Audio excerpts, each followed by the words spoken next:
चंपावत एक शांत पहाड़ी इलाका जहां लोग अब रात सो नहीं पाते क्योंकि यहाँ की हवा में अब दहशत तैर रही है। क्योंकि यहाँ किसी इंसान की सांसों को एक खूंखार गुलदार ने निगल लिया है। बीते 2 दिन से लापता था 45 साल का भुवन राम। गांव के लोग उसे हर रास्ते, हर पगडंडी, हर जंगल में ढूंढते रहे, लेकिन बुधवार को जो खबर आई उसने पूरे इलाके को हिला दिया। वन विभाग ने जब मंगोली के पास जंगल में तलाश शुरू की तो वहाँ जो नजारा था वो किसी की भी रूह कपा देने वाला था। भुवन राम का शव जंगल से बरामद हुआ और उसका अधिकांश हिस्सा गुलदार खा चुका था। धुरा तोक का ये इलाका अब खौफ के साए में है। गांव के बच्चे घरों से बाहर नहीं निकल रहे। महिलाएं शाम ढलते ही दरवाजे बंद कर लेती हैं और मवेशियों को जंगल में चराने ले जाना अब किसी जोखिम से कम नहीं। गांव के बुजुर्ग कहते हैं पहले भी गुलदार दिखा था, पर इस बार तो हद हो गई, इंसान को ही खा गया। वन विभाग के रेंजर नारायण दत्त पांडे ने बताया कि भुवन राम मंगलवार से लापता था। शाम होते होते सर्च टीम ने जंगल में तलाश शुरू की और देर रात को मिला सिर्फ सन्नाटा और वो भयावह दृश्य। गुलदार ने शव के अधिकांश हिस्से को नोच डाला था।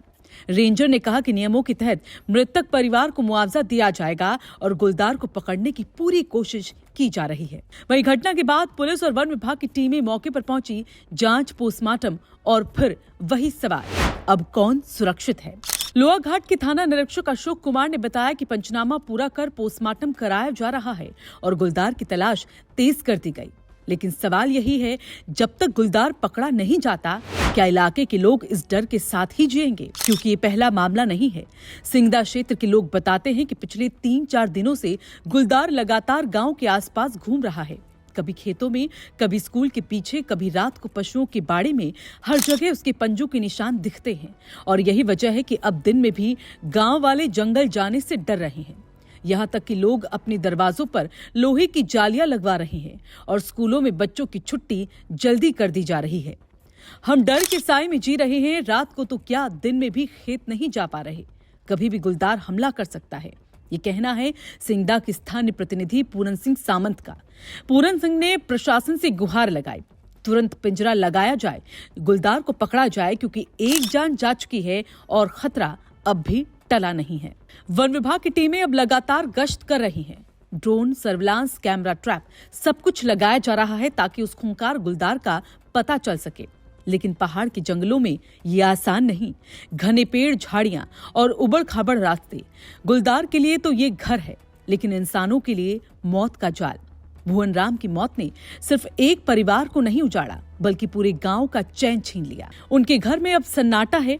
बच्चे पिता की राह तकते हैं और पत्नी की आंखों में सवाल, क्या इस पहाड़ में अब इंसान की जान की कोई कीमत नहीं? अब सवाल प्रशासन और सिस्टम से है।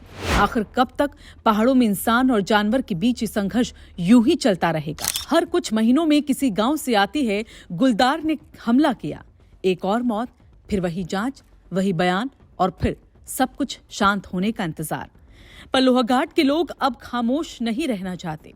वो कह रहे हैं, हम सिर्फ मुआवजा नहीं, सुरक्षा चाहिए।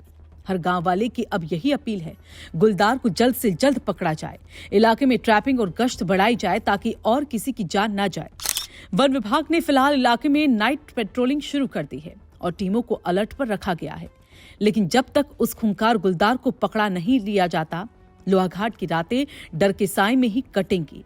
भुवन राम अब नहीं है, लेकिन उनके गांव में हर कोई अब खुद को भुवन मान रहा है। हर कदम पर डर, हर झाड़ी के पीछे शक, हर आवाज में खतरे की गूंज। ये सिर्फ एक गुलदार की कहानी नहीं, ये सवाल है उस सिस्टम से जो हर बार तब जागता है जब किसी की सांसें थमती हैं।